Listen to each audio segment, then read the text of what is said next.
Before we get started, please take the time to like, add, and subscribe to our pages on YouTube, Facebook, Spotify, and iTunes. Also, please leave us a review.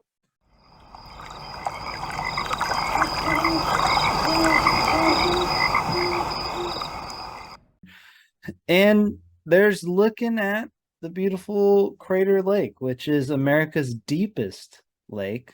And also it cracks the top 10 in the world. Number nine, as they say, looking fine. But you know what it also is top 10 in? Huh. Well, it's actually top five here. Ooh. Coming in at number five, Crater Lake. We can wander our way over, because this is Wandering Ways. What's Bigfoot possibility?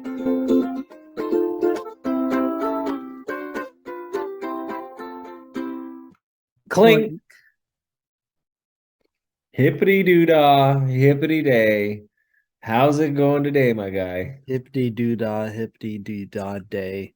Golly, what is it? Zippity doo dah, zippity day. My oh my, what a wonderful day. That's a old timey classic there. Sure. I've heard it once or twice from someone else, someone nice, but Yeah, I think it's I don't know. I don't think it's a Disney. It might be a Disney thing, but it's some guy like walking through and he's like singing to all these animated birds and stuff.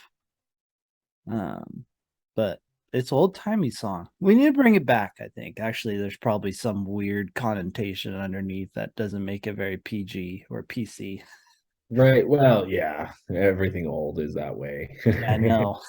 Where I mean, you're starting to see it in some parks and some national parks, so they're actually claiming back and renaming things the native name.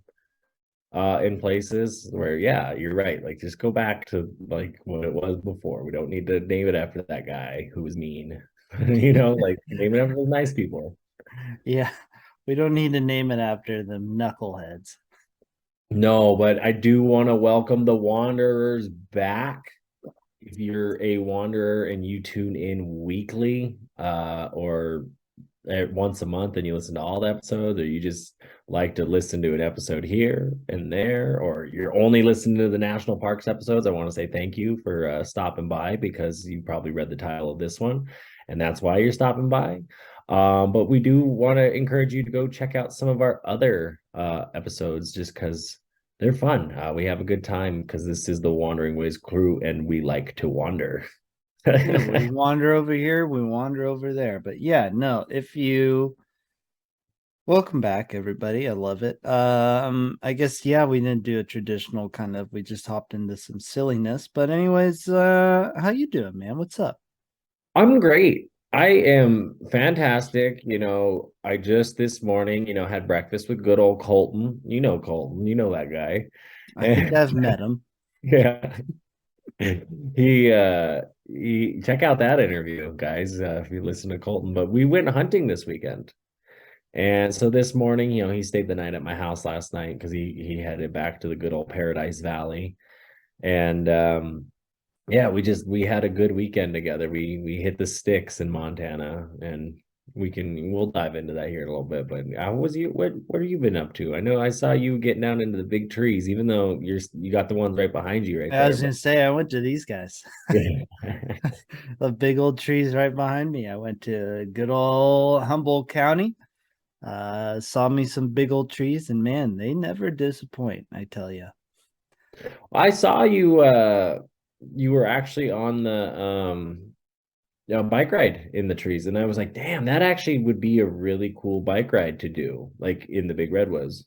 Yeah, no, I did Avenue of the Giants. So I've now officially crossed off two national parks that I've ridden my bike in. So hopefully do more, but decided to do Avenue of the Giants, and it did not disappoint. I didn't do a crazy long one. One, it was freezing cold of a ride. So I don't know how much longer I could have done, but went to the albino the Christmas tree, albino redwood, and Oh, then turned right around and got myself a flat tire.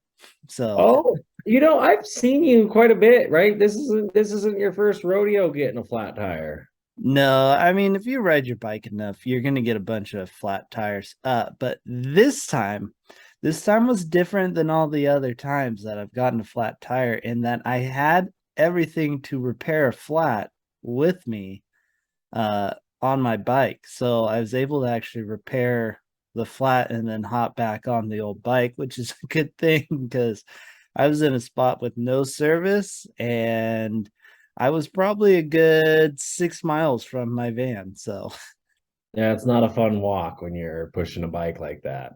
no, it's not at all. No, So that's part of the adventure. It's part of the story and journey is the ups and the downs. yeah, no, I mean it made it like, I mean, I stopped my timer on my watch, but it probably took me a good 30 minutes to change that tire. So for doing it on the side of the road, it's not too bad. So Right. and then Oh, but holy cats, man, it was cold. I think when I was started the ride, it was like 34, 35 degrees. Um and it didn't get much warmer because I don't you know if you know this about the big trees, but they block the sun. So and the humidity too. That's not fun when it does get cold. But I'm over here like you know who you're talking to, right? yeah, that's a dry cold though. It's such a different cold. Yeah, but you get that like when we were camping just this last weekend, it was at nighttime, it was 10 degrees Yeah. and throw in the 20-mile-an-hour wind. Mm. Like, Oh, I know the wind because I was going downhill on quite a few sections and I was oh, cold. people don't realize what a wind chill is and what it does in reality. You know what I mean? Because like out here in Montana on the Eastern Front, we get those 20, 10, 20-mile-an-hour winds all the time. And then you have those storms that come in that are it's like Mhm. 50, 60, 70-mile-an-hour gusts. And it's just like this is here in Billings. Like you get up by Browning and East Glacier, you get up to 120-mile-an-hour gusts of wind that just it gets insane and it drops like it's like oh yeah it's 10 degrees but then it's like oh you look at the wind chill and then there's a chart of like oh here's the wind speeds and you're like oh it's but really you walk outside and it's negative 20 and that burn you get the wind burn you get the Oh like yeah. it's the worst, man. Yeah. I mean, luckily I don't think I would bike if it was like that cold. But You're not that extreme. I thought we at the Wandering Ways podcast was that extreme. Like you look at the kayaking in hailstorms. Mark's going to be biking in blizzards. Come on now. no, no, no, that's cold as shit, man. I'm not gonna go and like expose myself to the elements and then like go fast and get even colder. So, the thing about like being on a bike is you can move around, like if you're walking around and all that, like you're not cold, but you get on the bike and you get the wind and then it becomes really cold. So it's actually colder being on the bike than it is like if I were to go hiking. Get that wind stopper material, man. Come on now. Oh, actually, I have a winter bike kit that is like Oh, um so you can go in the snow.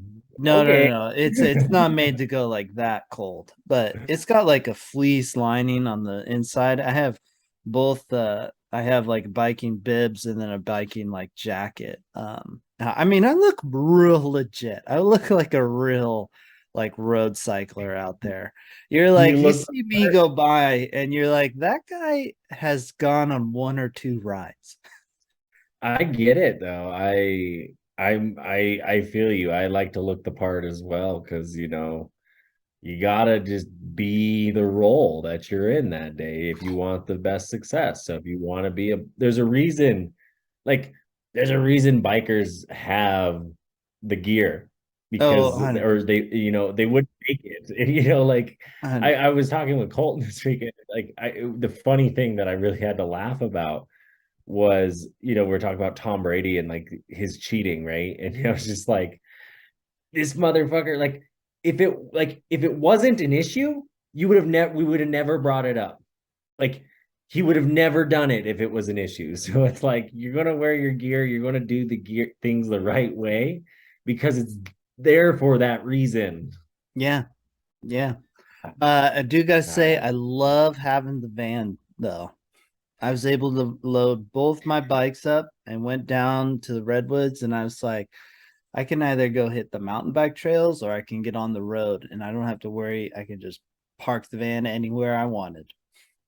Well, and that's nice too, because if you're wanting to like hit the road in the sense that, like, oh, you do blow your flat on one of your bikes, it's like, well, the other one's good to go. I can do these trails instead too if you don't have the stuff. Like that's nice. Yeah. If like So some major not a bike, bed, but no, not it a was bed yet in no bed in there yet. It's still working out the true designs that we want for the van. I think if I'm being in all honesty, I think I'm probably not going to put a bed of any kind unless I do it in the front cabin where you get like that inflatable thing where you can just put it there.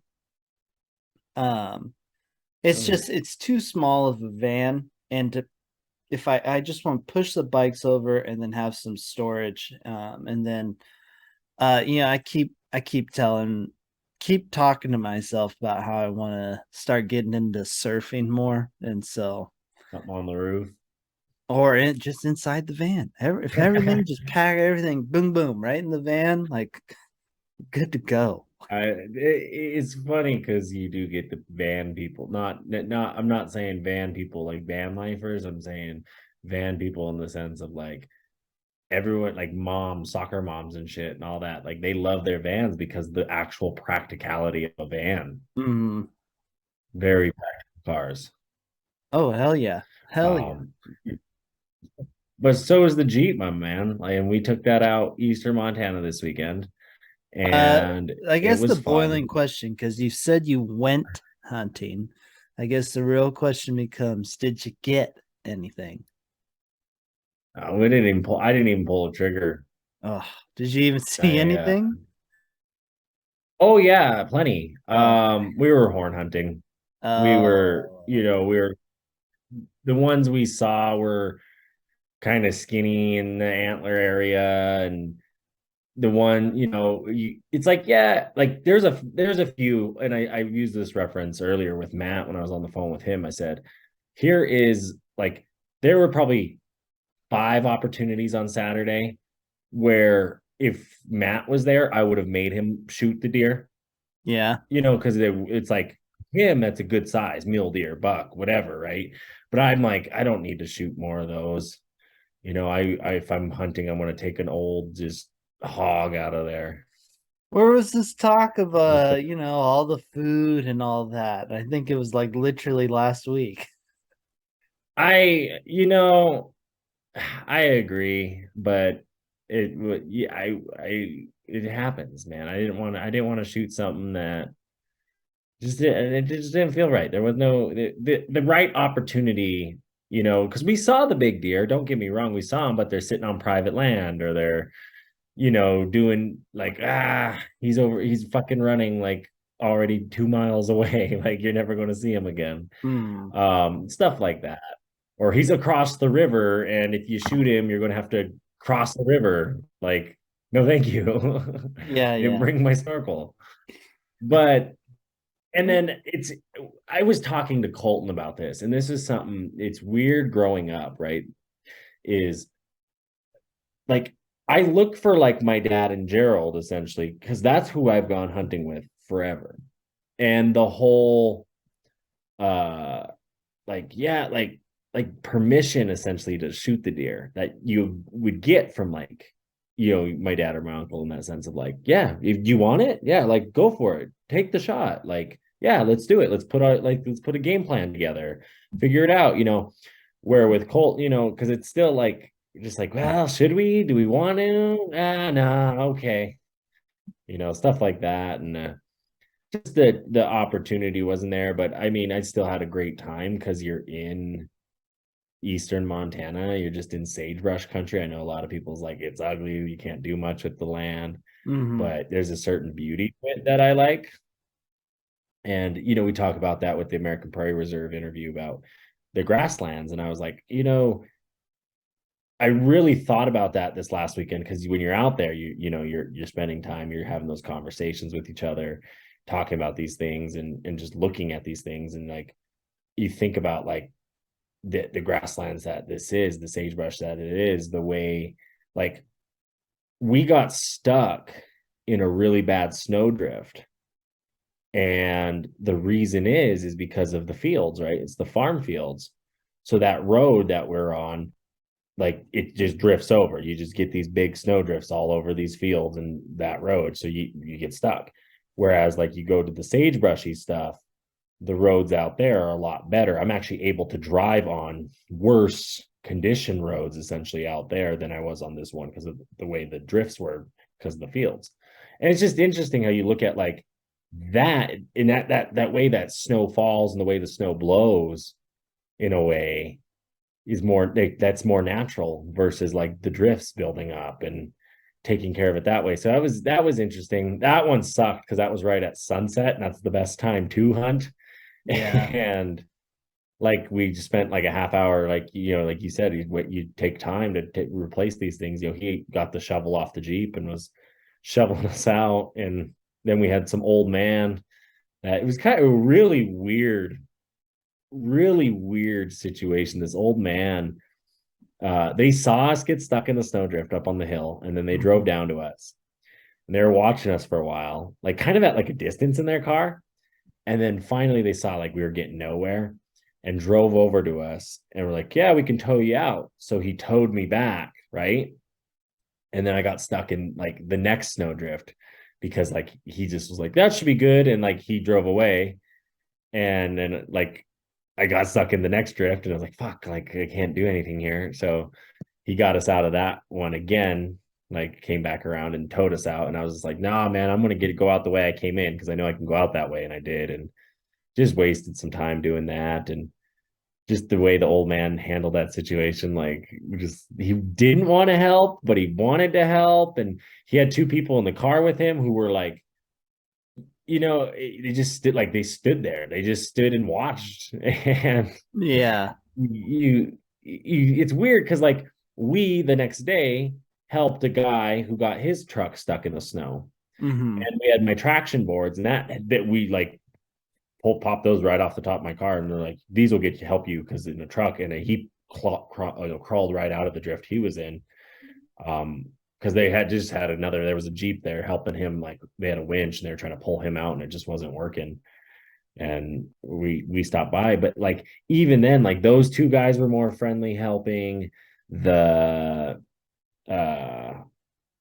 like the people that we helped right there were more friendly. And it like I don't know if those guys in the red truck that helped us, if they were the new landowners essentially, because the property we were on at that point changed from last year. And I don't know if they were like, because we're getting that all over Montana, those out-of-staters moving here, and they are not true Montanans in that sense. They're not friendly. They're not, they won't like help you on the side of the road. They'll drive past you. And it's like out there when you're out in the sticks, out in the bush, out in the brush, whatever you call it, like the nearest house is 10 miles in some cases. That's just the nearest house. The nearest town may be 20 miles, and that town may just like have a fucking post office. And it's crazy. And I mean, it like it's weird to see these places change because the old Montana way in these small towns is going away, and it's kind of sad to see because you would walk into some of those bars or those stores or those just those services. You go into these small towns and encounter some pretty interesting, unique folk that were friendly in their unique ways, but it's like it's just weird how like you can tell it's changing. Like you can tell the people who aren't from Montana when you walk into these small towns. Like it's really interesting how COVID changed the world in that sense. Yeah, I mean, it is what it is, though. Things evolve and change all the time, whether it's good or bad, it's still changing. That's the only thing that's constant is change. No, you're absolutely right. And that's what's crazy. It's cool to see, because I was talking to those guys when we were helping them out, and it was like, I told them, I said, I've been hunting this place since 2007. And just I was like, this is the first time I've seen this much snow in November, right? Like for a long time in that area. Like I was like, the drifts, like I haven't encountered drifts this bad in a long time. Um, just because the way, that was just the snowstorm, the wet snowstorm, how it hit early on in the season. I saw Um, Buffalo this weekend. The snow's real. it is though. It's Yeah. crazy. It's wild. They moved that football game to Detroit which is crazy to me because it's like I thought Buffalo liked playing in the snow. Like I thought Yeah, that's well, I but it was a think it was bad more a logistics thing of clearing out that much snow. no, and that makes sense. They got dumped on, and Yeah. it may it that's what it is. I mean the like the weather is changing. It's climate, like, you hate it or not, whatever side you're on, it's happening. It's noticeable. You're getting these severities. You're going straight from summer to winter, and these falls and springs aren't happening the way they should happen. It's fucking with wildlife. It's fucking with animals. Like it's crazy. I mean, I don't know. We had when we were camping though, because we camped in the ice hut and had just my Ignic fire thing as well as my Mr. Buddy heater. They run on propane and keeping it warm on the inside because it did get down real fucking cold and windy. Like you step out like for a second or even just open up the flap, that tent just got ice cold and you're just like, Jesus Christ, close that. But we had freaking three owls. Like one was up in the tree just right above us. Who? And there was one like right next, like a couple trees down, kind of. And then there was a third one far away, and they were just hooing all night at random times. So it wasn't like a consistent thing. So you just like wake up like, oh fuck, like that owl's hooing again. Oh, who? Exactly. Just like and you're like, fuck. I'm But willing to bet one of them was Woodsy the owl. and he was probably saying Colton's act, give a hoot, don't pollute. And we There cleaned you up go. after ourselves. But it was cool. And then to hear the coyotes and stuff howling at night, the puppies, like Nice. it was cool. It was fun. It was the first time I have camped while hunting, and that ice hut. It's real easy, man, to pop it up and just get a propane heater in there and just be like, all right, go to bed. That's kind of nice. Yeah, so that was really cool to do. So I was kind of thinking of getting into sport fishing again, but I feel like I need a good quality net. Well, you know what, Reverend? I got the key solution for you. Our friends at Blue Ribbon Net make this eco-friendly aquafade bag, so you're not hurting the environment. It's 100% biodegradable. Plus, the wood is locally sourced, and it is also biodegradable, and it's just such a great company to use. The Blue Ribbon Nets, they're here in Bozeman, Montana, and we even have a discount code. That's right. If you use the code Rougarou10, that's right. That's my Jeep, the Rougarou. Rougarou10, Rugaru10. You're going to get some discount on a Blue Ribbon net. You can get the long one if you're fishing the big fish, or you can get just the good river one, if you're like me and just want to catch a lot of fish. So again, make sure you go check out Blue Ribbon and use the promo code Rougarou. Hey there, Reverend. I heard that you might be running dry on your sticker supplier. Yeah, I've been looking around and I've kind of run out of cool stickers to buy and put on water bottles and stuff. Well, I mean, have you seen the stuff Josh has been coming out with lately? No, I have not. Well, he is doing some really cool stuff with the Shop LS 574. Yes, they're working with indigenous communities and making some really cool stickers. He has a really cool Buffalo Mountain sticker. There's even water bottles, hats, sweatshirts, the whole swag. And we even got a discount code for you guys. Yes, if you use Wandering Ways at Shop LS 574, you're going to be getting a discount on your next purchase. But not only that, you're going to be giving a percentage of that sale to the Little Shell Tribe, as well as they donate $1 of every sale to murdered and missing Indigenous women. So just such a cool thing going on there. You know, you use the code Wandering Ways, WANDERING and you put that in there, boom, you're getting a discount.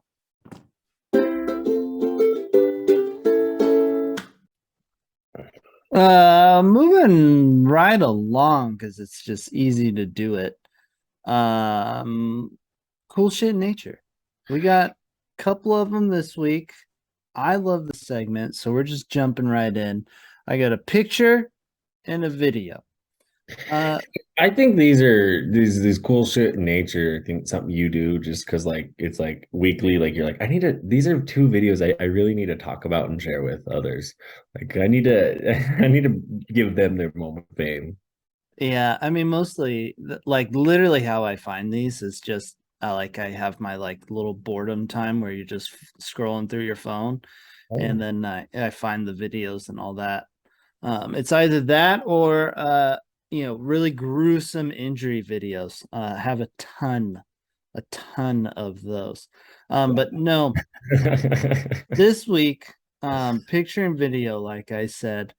And the picture, it's just more about the place where Oh, this is, which is it's Bhutan, which is kind of interesting. It's one of the very few like truly landlocked, like no lakes, no rivers, no nothing for the border around it. And they used to actually not allow tourism for like the longest time to this country. But now it's in limited, and it's known for these kind of buildings. And this would be a really cool place to go visit.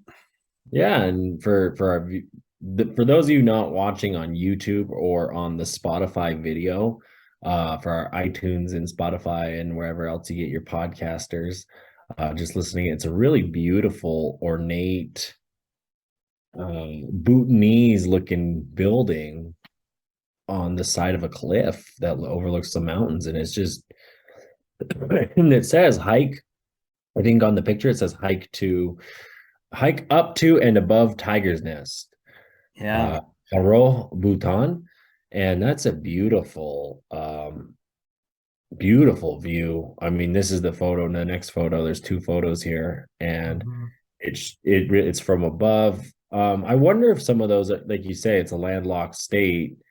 If that was part of like a defense or a wall, sort of like looking out, seeing who is coming into the country, those type of structures, because you do see like military structures or fire structures built like that. And Maybe. I mean, it's the country is like basically on the Himalayas, if not all of it is. So it could just be a mountain living. name of surviving in this area. Yeah, I mean, we need to go Wandering Ways Himalayas, to be honest with you. That'd be So dope. we need to figure out well, I don't think we can get there now, but like taking Alaska over to Russia in the big old off-road vehicle that we make for the Wandering Ways crew, and just I was like Colton, I was talking to him. I said, we're going to take that, we're going to build something like that. We're going to take it down to South America and take it to Antarctica one day. And he goes, how, you're not driving to Antarctica? I'm like, you put it on a boat at the tip of South America and you get there. You obviously you're not driving. Like, Yeah, there's a Instagram that I follow, and I think it's called like I'm gonna look it up real quick. It's like Expedition, um, Expedition Earth.live. And it's this couple, and they have a adventure vehicle that they've been just taking all over the world, and a lot of times they have to ship it via a boat places.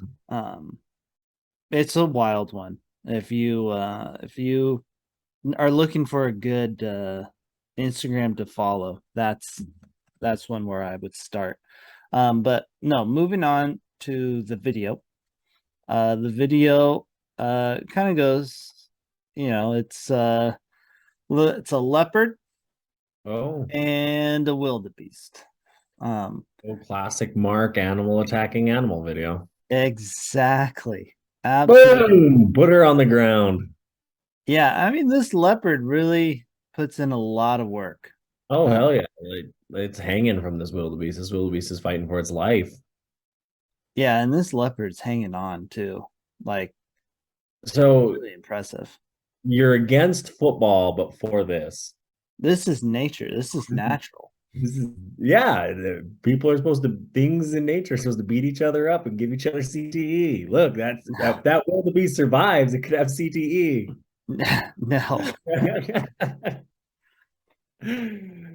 Which, I mean, Saying it has CTE is not understanding the term CTE, what the C in CTE is. Which, right. spoiler alert, is called chronic, which means multiples.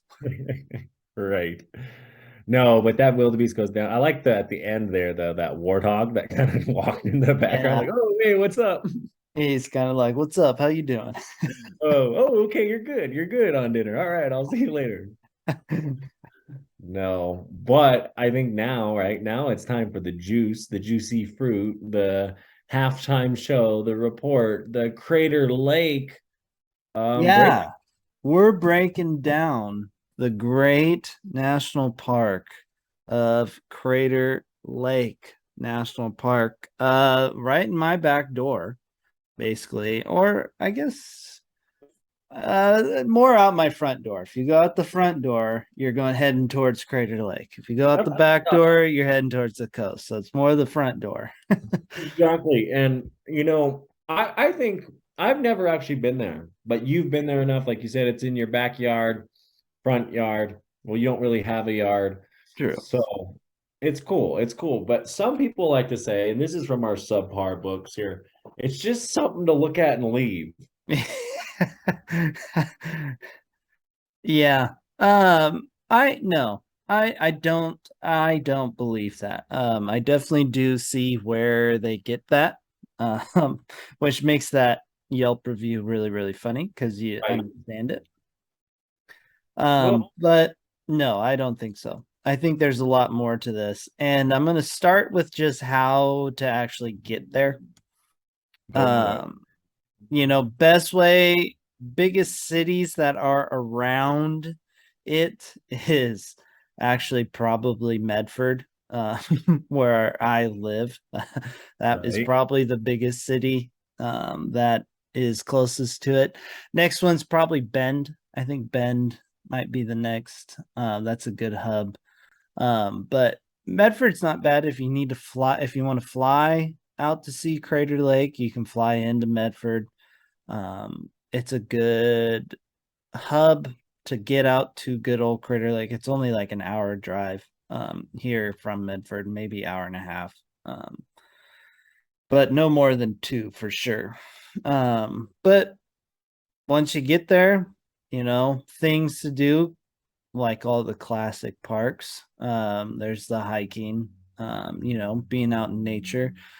And there's looking at the beautiful Crater Lake, which is America's deepest lake. And also it cracks the top 10 in the world. Number 9, as they say, looking fine.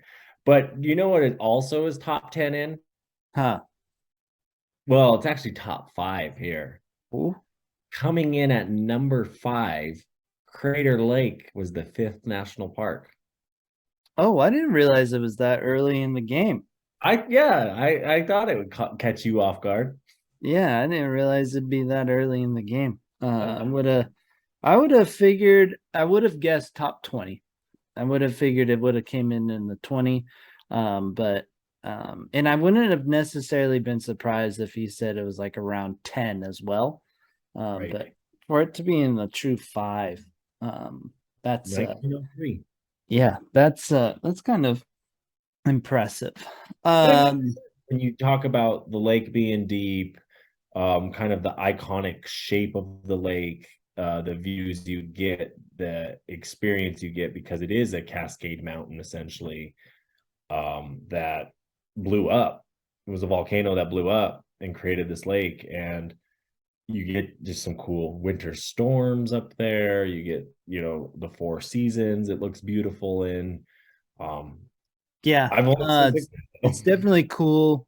I've never been in the winter. Would kind of like to go when there's snow. You're limited in your activities when there's snow, but it's supposedly very, very pretty when it's snowy. You can go snowshoeing though. So that's always a huge plus to go. Hiking's kind of the big one, the big ticket item to do.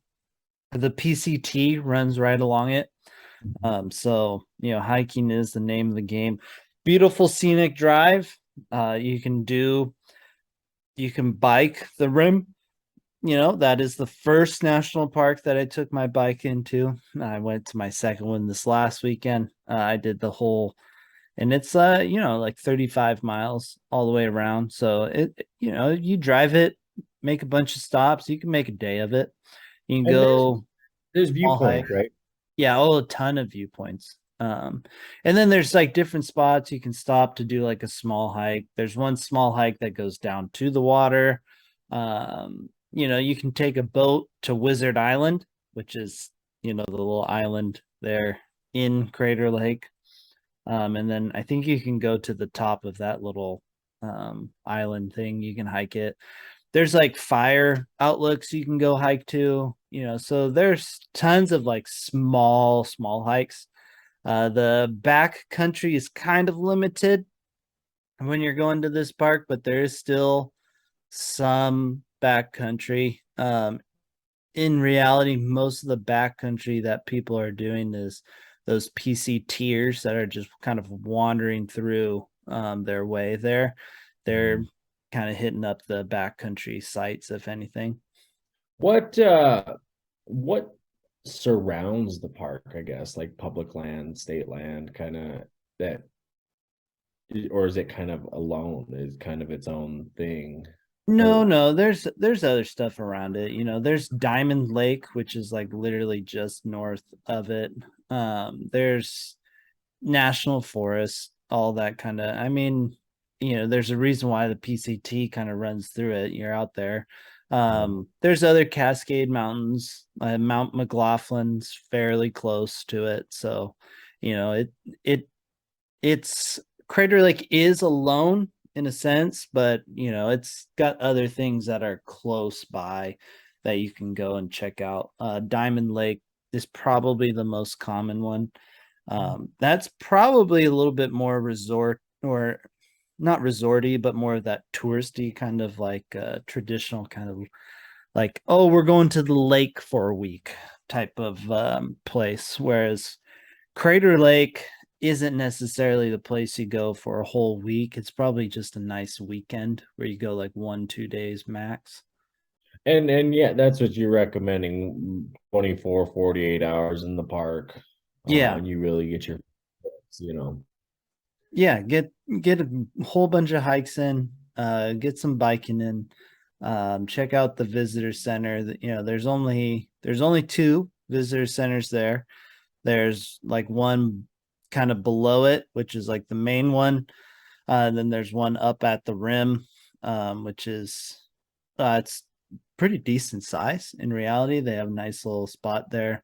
They got a little trolley thing that will go around the park, so you can hop aboard that, get your tour in, all that fun stuff. There's kind of the rim village there. There's decent stuff to do. Nice. My Secrets to the National Park book, the local intelligence. They're talking about the depth of the crater, right? Mm-hmm. Um, here it says the vast depth of the crater is truly impressive, as is the total lake volume, more than 5 trillion gallons of water. It's the quality of that water, though, that truly astounds. The inky blue liquid is among the clearest lake water on the planet. The test for water clarity involves lowering a black and white disc into the lake and recording the depth at which the disc is no longer visible from the surface. In Crater Lake, a disc was once submerged more than 143 feet before it was lost from sight, and the average clarity of the lake approaches 115 feet. In comparison, Lake Tahoe, another remarkably deep, pristine lake in North America, boasts a clarity level of just 70 feet on average. Damn, that's actually really impressive. Yeah. There's So it's a only clear two places blue, and really which you can get to the water. And it's if you're doing the little boat tour, and then there's like a hike kind of on the opposite side of the rim village. So if you had literally go like directly across from the rim village, you'll hit the hike. That one's only open half the year though, because they close the east side of the rim drive in the winter. well, it's dangerous. I mean, you get a lot of snow in the Cascades. That wet Yeah. snow builds up, packs up real crazy. So if you are driving, yeah, bring chains in the winter too. Oh, 100%. 100%. You got to make No, sure you have the right vehicle to go there in the winter. I think it's worth it to go though. Go snowshoeing, check it out. Just, I don't know, build a snowman, have snowball fight, maybe do, I don't know, some sledding. yeah, and some steaks and bear country, and to top it off. There's no bears in the winter. You know, that's something though. There are though. They're asleep. They don't though. They don't. The hibernation is. We've been taught the wrong thing. They're just lazy in the winter. They're super freaking lazy. They might not leave their den for like 5 days, which is crazy to think because bear dens are like some of them are just like big enough for the bear to like lay in. Yeah. Like it's just like they're not that big. No, they're not. Weird animal. But they're just I keeping like that it. heart rate low and doing their thing.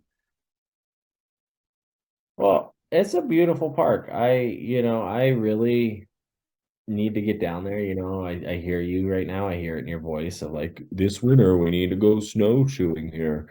So I guess Christmas time I got to come out to Oregon so we can go snowshoeing in Crater. Can't do it this Christmas as I'm not going to be in the state of Oregon for Christmas, but definitely do think this is a good spot to go for winter activities. You're driving in snow kind of limited for the most part because you can get around Oregon pretty good without hitting snow, and then you'll only have however long you're in the park or around close to the park when the snow really kicks in, and depending on how they do in the roads, you can get pretty good with limited snow activity. Well, let's make something happen. That's all I got. That's all I got to say. I'm mad that this is one of those parks that like I've gone to Oregon my entire life. Like every year I've been in Oregon my entire life, and I've never been to Crater, and I don't know why. Like my grandparents even had a cabin down in Crescent Lake, which is another beautiful lake in the Cascades, but never went to Crater. And I'm like, I need to go. This guy, he's never been. He's probably never been to Lassen either. No, I haven't, and I need to, man. We need to. I'm gonna get into the animals here at the park just because that's always fun. But really mostly the mammals. They do have bears, Mark. Oh, I know they have bears, there are but 40, they're not there in the winter. I know. There are 41 known black bears in the park, with females outnumbering the males. Their words, not mine. They got those little pika, they're fun to watch. Those little mouse pika, they're fun to watch run around. Bats. Looks like they have some deer. Um, I don't know. Oh, elk as They got well. Mountain lion. all the classic Cascade animals. They So say wolves occasionally cross over the park boundary, but none are known to like live there. oh, uh, you never know. But aren't they? They are starting to reintroduce wolves in the Cascades, I believe. That is something they saw the success of Yellowstone and what that did, and I think they're trying to. I think it's more north Try- Cascades. Although you know what they are trying to reintroduce soon to the Cascades. Good old grizzly bears. I did see that, and I'm on board. Yeah.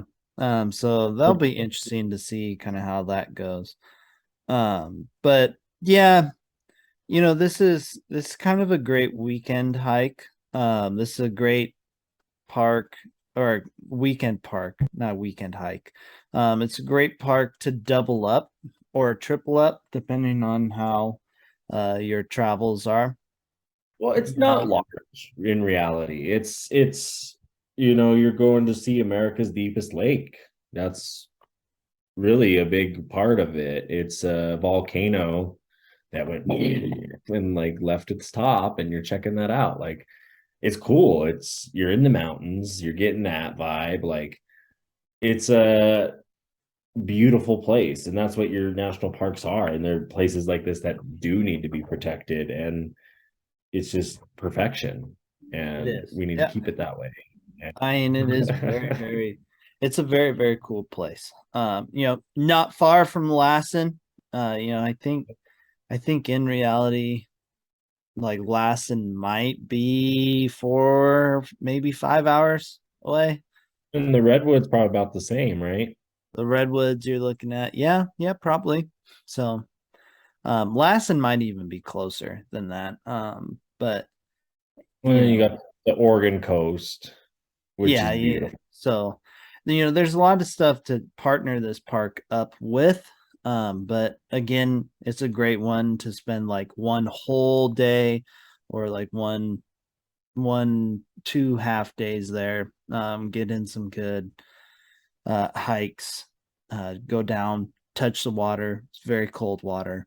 Go jump in the water, all that fun stuff.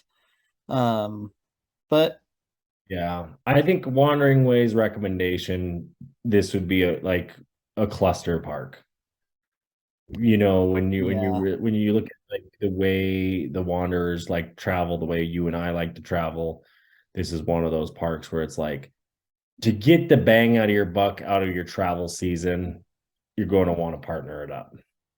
yeah, and I mean we've done the cluster series of Lassen, Redwoods, and Crater. So if you are curious of how to do a cluster, go check out that episode. But yeah, that's just if you're trying to get a lot out of it. Maybe you're coming to visit from somewhere. Maybe you're an East Coaster trying to get some West Coast parks in. Then this is a good area to knock out a few of them and fly into good old Medford and then go check out the Crater Lake, Lassen, Redwood connection there. Right. But No, you but could yeah. also make it just yourself for the weekend, have a good, like if you had a weekend off and you happen to be in like Portland, maybe even Seattle area, if you're in Sacramento, you're in Reno, and you want to make just a weekend, kind of a long weekend, this is a good place to do that too. Yeah. I mean, they have the lodge there, the campgrounds, all the fun stuff, and all the stuff around the park that make it fun to make your vacation what you want it to. Like I want to now just because I've talked about this before, but like that lodge is one of those lodges that like I would like to stay at. It'd be a good one. I'm willing to bet there's some good views. But yeah, so Crater Lake, it's a great place. That's go hike it, bike it, go in the winter, check it out, snowshoe it, do the scenic drive. It's a great weekend getaway. You see the ninth deepest lake in the world. You see America's deepest lake. All of that fun stuff in Crater Lake itself, there's honestly some great hikes there. Mount Scott's a good one if you're looking for the highest point. But that being said, we are running out of time today, so we're just going to close it up with our final words. So, final words, my guy. Well, Mark, it's that time. It's been a great episode. We want to thank the Wanderers for hanging on this long, learning about Crater Lake, making sure you guys are checking it off your national parks lists of parks to go to, because that's always something fun to do, as Mark checked off 1 and 2 for his biking in national parks.